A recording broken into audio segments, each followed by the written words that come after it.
KONI Palembang bersama dengan Pemkot Palembang menggelar diskusi olahraga yang dilaksanakan di ruang Parameswara Setda Palembang.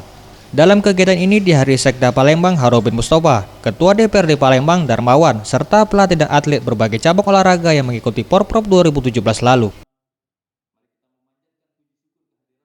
Sekda Palembang Harobin Mustafa sangat mengapresiasi atas keberhasilan kontingen Palembang yang dapat mempertahankan status juara umum Porprov 2017. Dan terkait keberhasilan tersebut, Pemkot Palembang telah menyiapkan anggaran 3 miliar rupiah dari total yang diajukan sebesar 8,9 miliar rupiah untuk bonus atlet peraih medali Porprov 2017. Selanjutnya, Pemkot Palembang akan kembali memberikan sisa bonus yang akan dimasukkan dalam APBD perubahan 2018. Paling tidak kita masih bisa mempertahankan itu. Ini juara umum, ini suatu kebanggaan dari Kota Palembang. Namun demikian, bukan tidak ada persoalan. Masalah kalau ada di Palembang kita. Saya terus terang saja begitu masuk Kota Palembang itu pertama saya selalu dulu masalah penghargaan terhadap para atlet yang ada di Kota Palembang.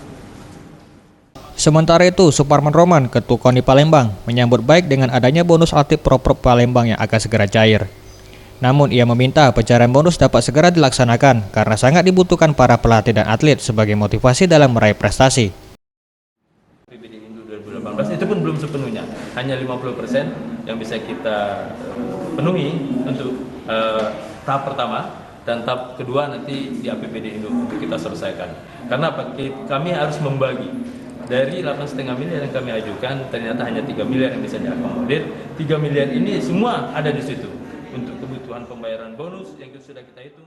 KONI Palembang mengajukan anggaran sebesar 8,9 miliar rupiah kepada Pemkot Palembang untuk para atlet yang meraih medali di Porprov 2017, di mana perinciannya untuk atlet peraih medali emas mendapatkan 12 juta rupiah, perak 10 juta rupiah, dan perunggu 7,5 juta rupiah.